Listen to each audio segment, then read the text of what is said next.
Nawaz Sharif has declared himself the winner in Pakistan's election. And if the name sounds familiar, it's because he's been prime minister twice before. The election itself was a landmark, the first time in Pakistan's turbulent 66-year history that its government has changed hands by popular vote. Dominic Velitis is following the story and joins us now with more from London. So, Dominic, how are the election results being interpreted so far? Well, there's still nothing official yet, Nancy, but media projections based on partial results do show a victory for Pakistan's former PM Nawaz Sharif and his Muslim League party. Some pollsters, in fact, predict he will be just 7 short of the 137 parliamentary seats required for a majority. It is an extraordinary political comeback for a man who was forced to live in exile after being deposed by a military coup back in 1999. Crucially, it appears that Sharif has built enough momentum to avoid forming a coalition with his main rivals, Imran Khan's Movement for Justice Party and President Asif Ali Zardari's Pakistan's People's Party.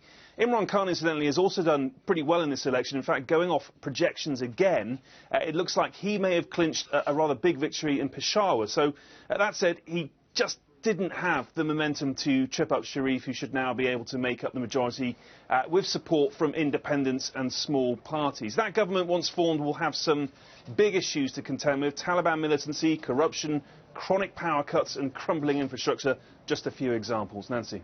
And Sharif has already stirred up some controversy by saying he wants to negotiate with the Taliban and change Pakistan's current relationship with the U.S. What kind of challenges will he face if he actually tries to push those two agenda items forward? Well, first off, he doesn't yet appear to have any kind of strategy on how to deal with the Pakistani Taliban if they came to the negotiating table, and they have actually indicated that they are willing to do so.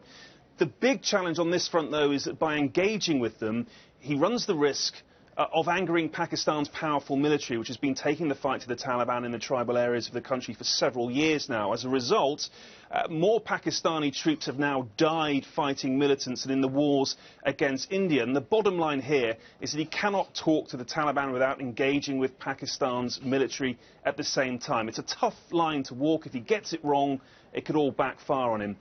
Pakistan's relationship with the United States, meanwhile, is a little more complicated. Sharif has in the past said that the country should reconsider its support for what he called the flawed US war on terror. He's been critical of drone strikes in particular. At the same time, though, his most senior advisers pushed the line. He's committed to working in close collaboration with the US. Sharif himself recently said he would like to strengthen Pakistan's relationship with Washington, so it's all a bit confusing. There appears to be mixed messages, and that could be the result of trying to keep everyone happy, of balancing domestic and international pressures, which is a challenge in itself, Nancy. Dominic, thanks very much for the update. Dominic Velitis in London.